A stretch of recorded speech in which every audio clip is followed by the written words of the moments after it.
전화가 와서 찍고 있다가 끊겨버렸습니다. 문자도 오고. 예. 다시 아까 하던 얘기 이어나가겠습니다. 그래서 간목은 직업적으로는 그 교육, 또 출판, 언론, 문학, 예술, 건축물, 부동산 뭐 이런 쪽과 인연이 깊다, 그렇게 말할 수 있습니다. 그러면은 일단 사주에 이 나중에 배우겠습니다만 일간이라고 나를 나타내는, 나 자신을 나타내는 기운, 그걸 일간이라고 하는데 나중에 배우시게 되는데, 그 일간이 이 간목으로 태어났다. 그러면 무조건 교육, 출판, 언론, 뭐 문학, 예술, 부동산 이런 쪽으로 무조건 인연하냐? 그렇지 않아요. 이 간목으로 태어났어도 이 주변 환경, 내 사주의 주변 환경, 또 내가 맞닥뜨리게 될 운들, 그 운들과의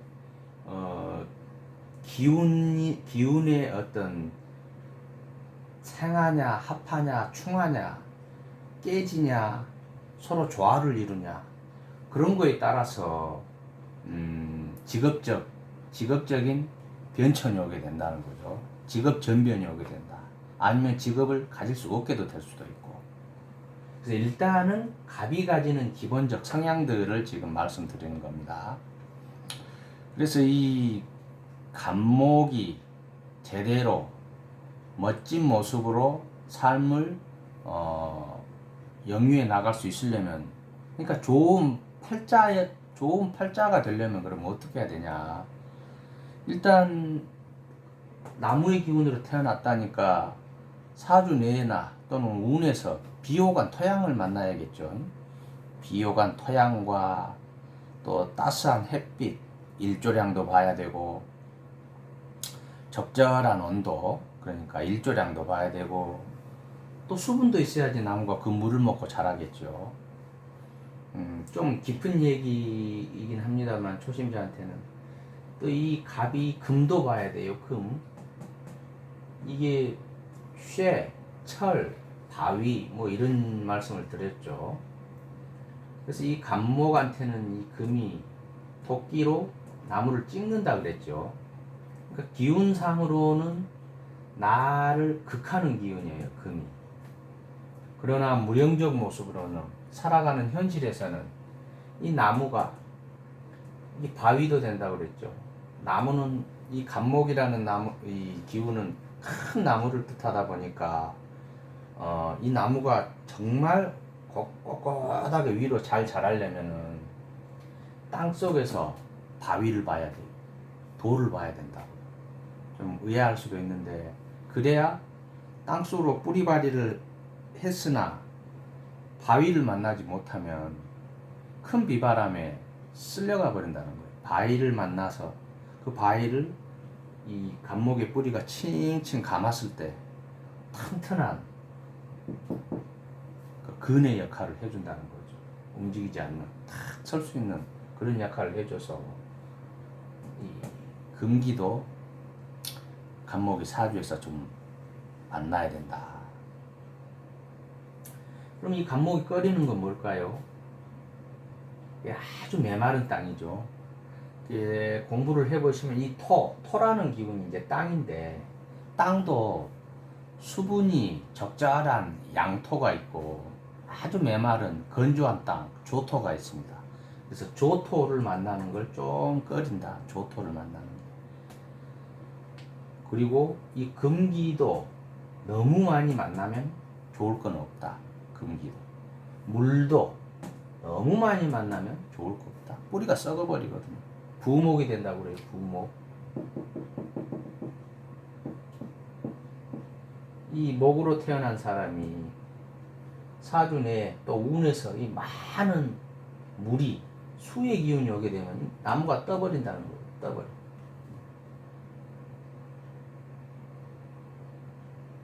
이렇게 범람하는 물리로 둥둥 떠다니는, 우리나라는 좀 드물지만 어디 미국의 하리케인이나 뭐 막 또 동남아나 이런 데서 막 큰 홍수로 막 물이 범람하면은 이 큰 나무들도 막 둥둥둥 떠다니죠.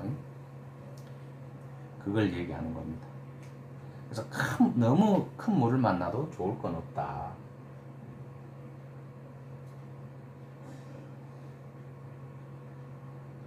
그러니까 결국은 이 목이라는 것은 모든 게 다 적절해야 돼요. 적절해야 돼. 실은 다른 타 기운 천간들도 마찬가지입니다. 사주가 밸런스를 이루어야 돼요. 균형을 이루어야 돼요.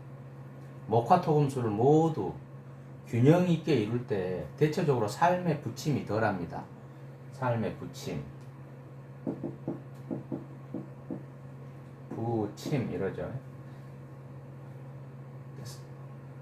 떠있다, 가라앉는다 이거죠. 뜨고 가라앉는다. 삶의 부침.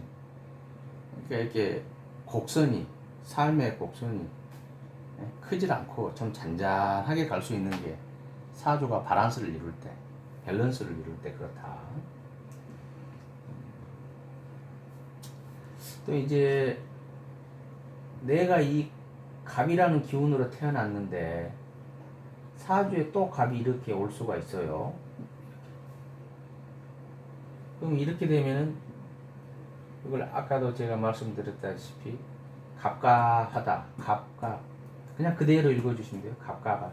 좀 삶의 패턴이 좀 깝깝하다. 삶이 아니라 성격이 좀 깝깝할 수도 있고 고지식하고 좀 고루할 수도 있고 그럴 수도 있습니다. 답답하다 이렇게 해석도 합니다.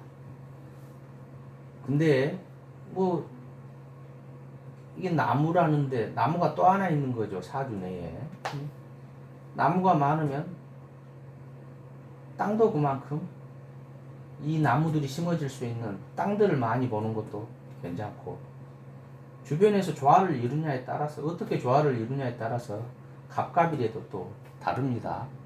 일단 단편적으로 갑이 하나 더 갑을 볼 때는 갑갑하다 그렇게 말씀드리는 겁니다. 자, 그 다음에 을목을 한번 해볼까요? 을목.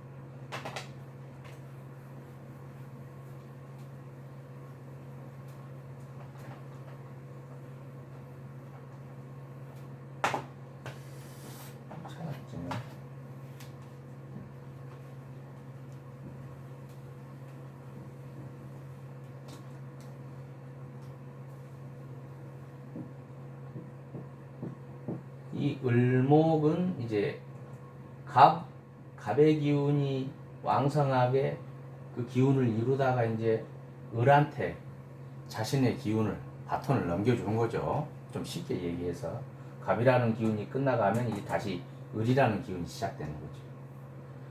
그래서 아까 처음에 설명드렸던 이렇게 작은 싹이 땅을 뚫고 나오려는 게 시간의 흐름에 의해서 이제 위로 더 쭉 올라오려고 하는데, 쭉 올라가려고 하는데 아직은 이 음기의 저항을 받는다는 거예요. 그래서 이 음기의 저항을 받다 보니 이게 자라지라 꼿꼿이 위로 자라지 않고 옆으로 이렇게 자라고 또 이렇게 자라고 이렇게 꺾어진다는 거예요. 꼿꼿이 자라는 음기에 의해서, 저항에 의해서. 그래서 이 글자, 이 모습, 여기서 이렇게 을이 나왔다 그래요. 설문해자에 보면. 그래서 이 쭉 자라나던 싹이 음기의 영향에 의해 이렇게 구부러진 모습, 이것이 을목이다. 그래서 이렇게 구부러졌지만 죽은 건 아니죠. 어떤 외부 환경의 영향에 의해서 그것에 맞추어 본인이 모습을 변형해 가는 거라고도 볼 수가 있어요. 그 외형적으로는 이렇게 꼿꼿함보다는 덜하지만은 이 을목일주가 이 을목의 기운으로 태어난 사람들이 갑목의 기운으로 태어난 사람보다 환경 변화의 적응 능력이 뛰어나요. 음기를 한번 받아서 어떤 내성이 좀 있다고 할까요? 적응을 잘해요.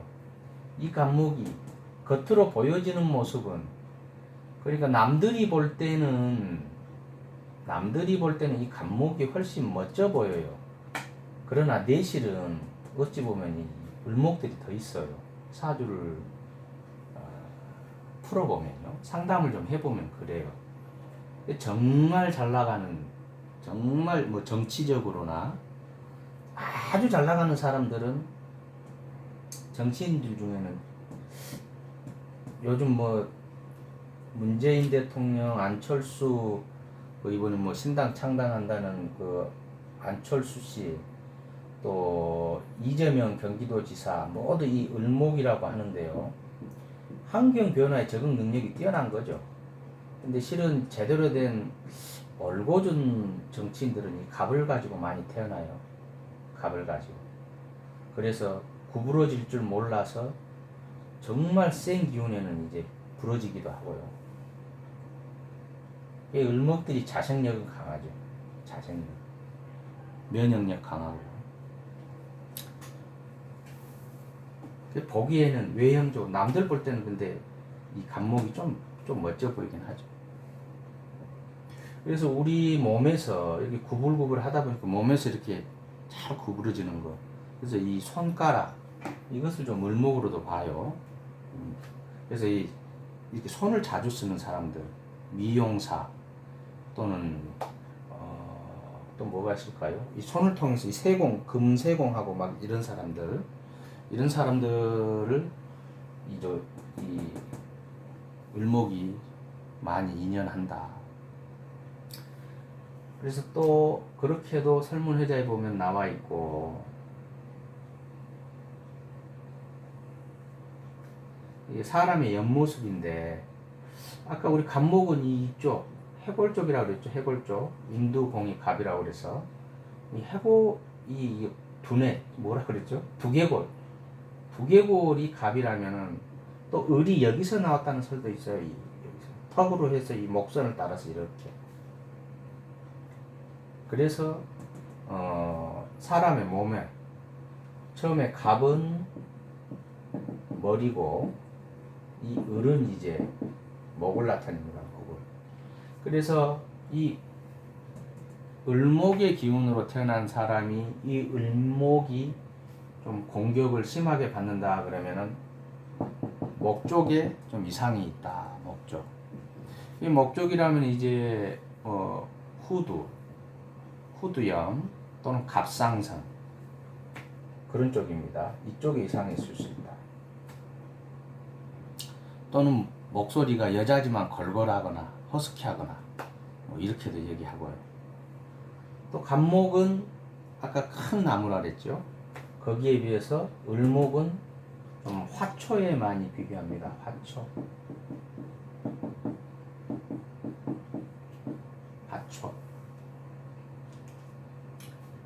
꽃과 풀이란 얘기죠. 무령적인 모습이 그런 겁니다. 무령적 모습. 자연에 비교할 때는 을목이 꽃과 화초에 들어간다.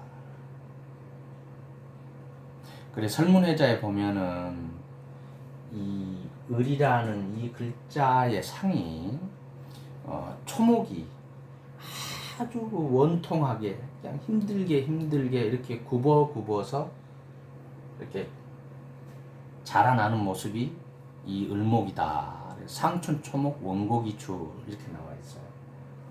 그리고 또 다른 말로는 상위경이다. 상위경.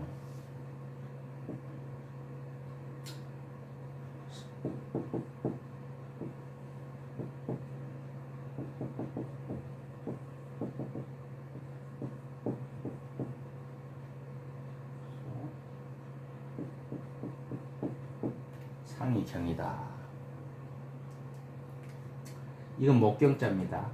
상위경이다.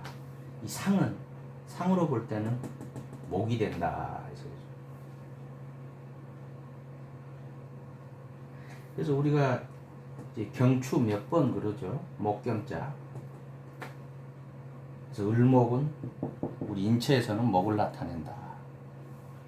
무령적으로 볼 때는 화초, 초목 또는 넝쿨식물 또는 밧줄도 됩니다. 밧줄 이렇게 구불구불한 밧줄 또는 전깃줄. 간목은 좀 우두머리 지휘자 그런 모습이다 보니 을목은 원래 참모로서 능합니다. 참모로서 이 지휘자를 받쳐주는 참모. 아주 우두머리감은 아니죠. 을목이. 간목과 마찬가지로 이것도 목의 기운이다 보니까 교육자 그런 쪽으로 인연이 깊습니다. 작은 책임자 그런 것도 하고요. 성향은 간목과 마찬가지로 창의적이고 어떤 기획적인 일과 기획을 하는 일과 크리에이티브한 일과 인연을 많이 하고 개척적이고 진취적 성향을 띠고 미래지향적이고 또 젊음이고 어짐이고 지적 욕구를 뜻하기도 하고 그렇습니다. 사주에 이 을목이 있는데 우리가 이제 간목을 하나 배웠으니까 이렇게 간목이 있으면 사주에 갑과 을이 있다 이거예요. 그러면 을의 입장에서는 갑을 보는 게 나쁘지 않아요. 왜? 이게 큰 나무인데 이거는 작은 화초란 말이에요. 그래서 그 밑에 자라는 큰 나무 밑에 화초로 자라게 되면은 빛을 못 보게 되죠. 그런 단점도 있으나 이게 자생력을 발휘해서 본인이 살고자 하는 의욕이 강할 때는 넝쿨로 변해요. 덩쿨이라고 그래야 되나요? 덩쿨로 변해요. 그래서 이 간목을 감고 올라가요. 그래서 감고 올라가서 이 간목 위에서 꽃을 피우는 게 을목이에요. 그래서 외형적 모습은 간목이 더 좋으나 실은 이 둘이 붙여놓으면은 을목이 더 유익할 때가 많아요. 반대로 간목 일주 입장에서는 이 을목이 달갑지 않죠. 본인을 감고 올라가니까. 제가 시골에서 정말 그걸 산에 가서 봤어요. 설날에 우리 뒤쪽에 산에 올라갔는데 소나무를 시기 감고 올라갔는데 거의 소나무가 죽을 지경. 소나무가 아주 파여서 올라가요. 이렇게 소나무가 이렇게 있으면은 이렇게 감고 올라가는데 이 부분이 이렇게 파여가지고 이렇게 동그랗게 이렇게 감고 올라간다니까요. 이렇게. 정말 그 덩쿨의 힘이 대단하더라고요. 이 소나무만 없으면 이게 타고 올라가지도 못하고 옆으로 쭉 가버리겠죠. 그냥. 을목은 간목을 볼 때 나쁘지 않다. 근데 사주에 이 을이 하나 있는데 을이 하나 더 있다. 이거 빼고요.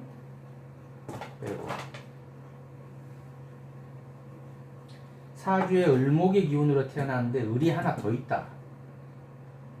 이러면 덩쿨과 덩쿨이 만난 거예요. 풀과 풀이 만난 거예요. 그럼 초원을 이루죠. 보기 좋을 수도 있어요. 그러나 유년 시절에는 괜찮아요. 이 사주에 을이 있는 사람들이 풀이 아직 자라기 전에는. 그러나 청장년 시기 이후를 지나게 되면 이 풀들이 길게 자라면 얽혀요. 풀들끼리 얽힌다고요. 그게 고서에서도 보면은 그걸 을을야 이렇게 표현했어요. 을목이다 이 소리가 아니고 을을야를 엉키고 설켰다를 을을야 이렇게 표현해요. 이걸 해소하는 방법도 있습니다. 또 그럼 이렇게 얽히고 쌍을이 있어서 사주에 내 삶이 얽히고 설켰나? 이걸 해소하는 방법은 이제 나중에 또 조만간 한 경금 신금할 때쯤 이제 나올 겁니다. 근데 기본적으로 이 을 두 개가 있으면 일들이 순조롭게 진행되는 모습은 아니다. 예를 들어서 이렇게 사주에 그냥 을이 하나만 있어요. 하나만 있는데 운에서 또 을이 하나 온다. 그럴 때 또 얽힐 수 있는 거죠. 그래서 이게 을목으로 태어났다면은 을목으로. 내가 을목의 기운으로 태어났다면 을목을 하나 더 본다는 것이 나와 똑같이 생긴 모습이잖아요. 나와 똑같이 생긴 모습. 그래서 이게 동료도 되고 경쟁자도 돼요. 그래서 동료로 인한 또는 경쟁자로 인한 고단함, 공고함이 있을 수 있다. 그렇게 해석해도 됩니다. 그래서 을목의 기운으로 태어난 사람이 을목으로 태어난 사람이 사주 내에 을목이 있든가 또는 운에서 이 을운이 오게 되면은 동업 같은 거 하지 말라고 그래요. 동업 같은 거. 잘못하면 얽히고 설킨다 이거죠. 동료에 의해서. 마찬가지로 이 을목으로 태어난 사람이 사주에서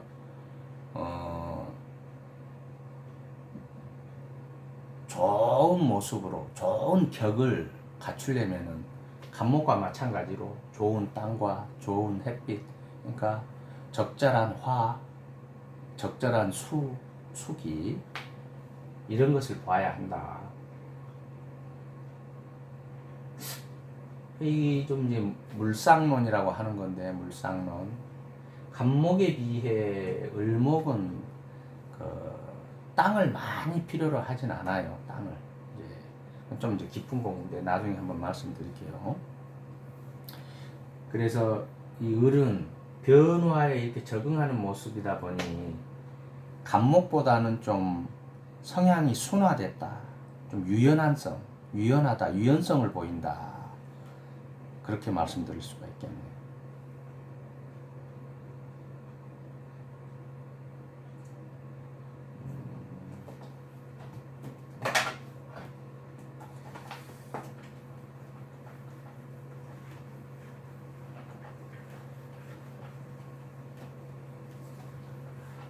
제 주변에도 이 을목으로 태어난 선배분들이 많은데 후배들 중에서는 아직 이 을로 태어난 사람 그렇게 많이 안 봤는데 선배들 중에서는 이 을의 기운으로 태어난 사람이 제 주변에 많아요.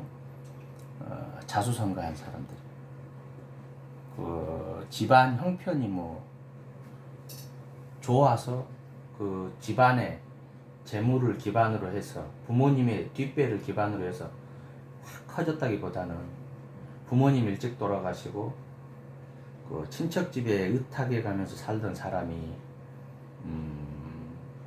열심히 노력해서 사회에 적응해 가면서 큰 돈을 번 사람들을 많이 봤어요. 여자도 봤고 남자도 봤고, 그러니까 형들도 많이 보고 누나들도 많이 보고요. 이 환경 변화에 적응 능력이 뛰어나다, 이 을목이.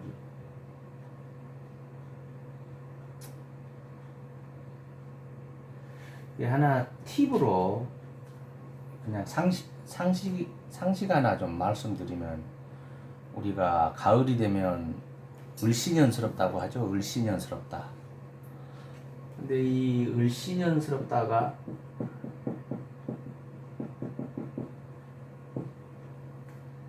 이게 을사년스럽다 그 소리입니다. 을사년스럽다. 여기서 기원했다고 하는 게 맞습니다. 그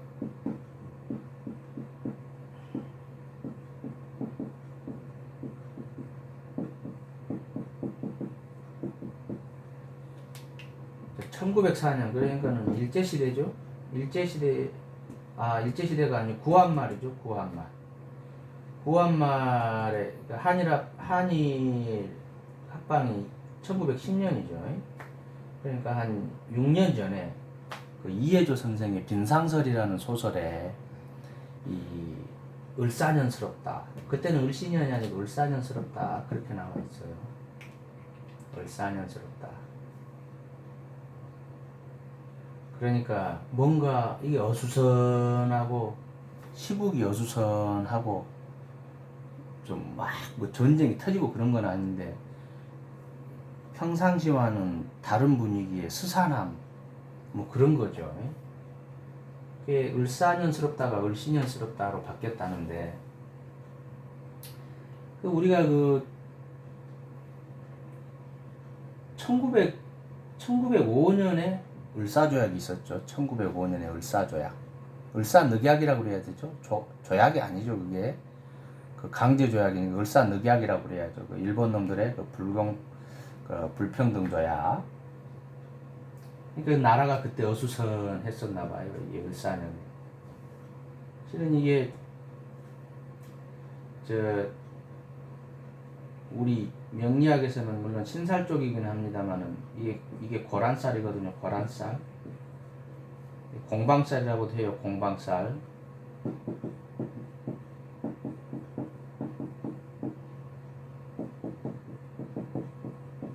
공방쌀. 이 빌공자에 이 방이 빈살이다. 이게 여성분들한테 좀 이 을사의 기운으로 태어난 사람들은 좀 외롭다. 남편분이 있어도 외롭다. 마음이 항상 외롭다. 뭐 그런 얘기죠. 이거 하나만 가지고 뭐 단편적으로 얘기할 수는 없습니다만 또 사주 전체적인 구성을 봐야 되지만 일단 신살적으로 이 을사가 고란쌀, 공방쌀 중에 하나입니다.